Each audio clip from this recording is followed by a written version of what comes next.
Bienvenue dans 2 minutes, l'émission d'actualité poker qui n'a pas le temps. On commence avec le Hustler Casino qui fait encore parler de lui. Un tournoi avec 250 000 $ garantis se retrouve annulé après avoir commencé. La raison ? Il n'y avait pas suffisamment de joueurs pour soutenir le garanti. Et pour cause, après 4 day 1, seulement 27 000 $ avaient été réunis du côté du casino. Un échec qui a fait du bruit dans la communauté américaine, de nombreux joueurs se sentant injustement lésés.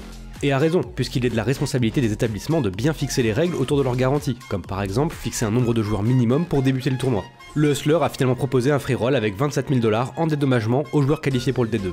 Mais la situation va rapidement dégénérer, et le casino refait la une des journaux, bien malgré lui cette fois. Une fusillade a eu lieu dans l'établissement quelques heures après l'annonce de l'arrêt du tournoi. Certainement attirés par l'appât du gain, les premiers coups de feu ont eu lieu sur le parking en fin de matinée alors qu'un fourgon de transport de fonds venait d'arriver. Plusieurs hommes armés ont alors monté une embuscade. Un agent de sécurité du véhicule blindé a été blessé et un autre a été touché par balle et évacué dans un état critique. Mais selon la police, son pronostic vital n'est pas engagé. Le casino était ouvert pendant l'attaque et une vidéo a d'ailleurs été prise par un hélicoptère d'une chaîne d'information locale qui montre des clients et les employés en train d'évacuer l'établissement.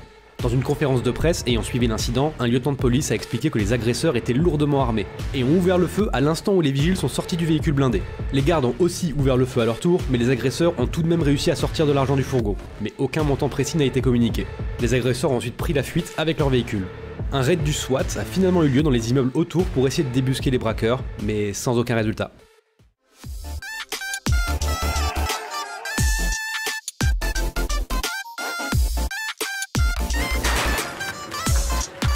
Bon, passons à des nouvelles bien plus réjouissantes, car pas de vacances pour les joueurs de Spin Elite. Giovanni termine 4ème du Battle Royale pour 5 400 €.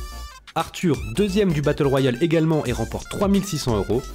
Et enfin, Mathieu termine 1er du High Roller pour 4 700 €. J'en connais qui n'auront pas perdu leur mois d'août.